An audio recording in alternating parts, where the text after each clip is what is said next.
anything of value is going to come with a cost. When my swimming pool company was failing and I thought we were going to have to file bankruptcy, I can recall putting HubSpot on like my personal credit card because the business cards were already maxed out. You see what I'm saying? Like, I've been there before. I couldn't hire a content writer, and so I stayed up from 10 o'clock at night to 12 in the morning, 1 in the morning, 2 in the morning, producing content because I couldn't afford to hire a writer. But the thing about it is oftentimes it's not an issue of it's too expensive, but rather it's just not as much of a priority. And what I mean by that is most companies actually do have budget for it, but they're spending that budget on other items, other priorities. And so you need to say to yourself, how does this stack up versus the other things that you're spending money on?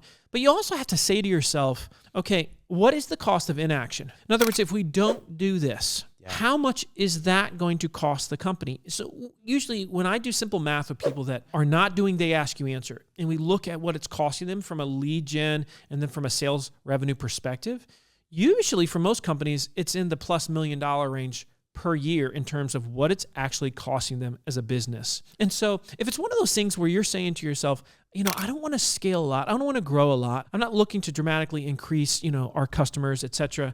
Well, then I probably wouldn't spend the investment. It's not for you. I mean, if you're not going to commit hard, I would actually say just don't do it. But if you're saying to yourself, what's the cost of inaction? Well, it's a lot. For most, it's more than $1 million a year, and that's not an exaggeration. If you've got a $5 million above business right now, and you're not doing they ask you answer, I guarantee you, this is costing you $1 million a year. I know that it is, just from all the companies that I've worked with. Mm-hmm. And so that allows you to say, okay, do I want to continue on the path that I'm on and play it safe and not spend the money? Or do I want to make big gains, but the big gains require a greater risk? Or maybe there's something in between there.